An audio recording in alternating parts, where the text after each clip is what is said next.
Supreme कोर्टाने स्थानिक स्वराज्याच्या निवडणुकीचा निकाल दिलेला आहे आणि निकालाच्या अधीन राहून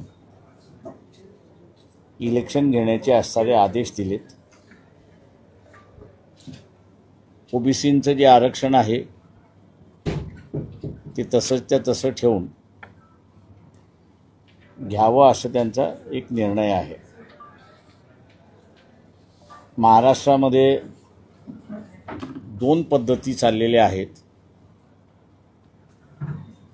काही कॉर्पोरेशनमध्ये सिंगल वॉर्ड अशा रीतीची असणारी प्रथा आहे आणि काही कॉर्पोरेशन्समध्ये प्रभाग ही असणारी पद्धत आहे।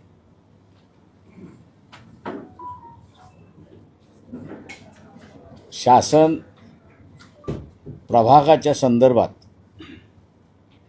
3चा ठेवणार आहे की 4चा ठेवणार आहे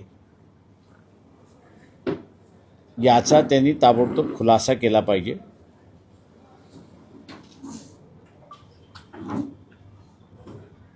प्रभाग जे आहेत ते लवकरात लवकर जाहीर केले पाहिजेत,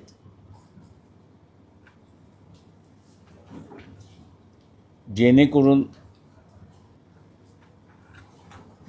ज्यांना उमेदवारी करायची आहे त्यांना आपला मतदारसंघ कुठल्या प्रभागामध्ये आहे याची त्याला कल्पना येईल।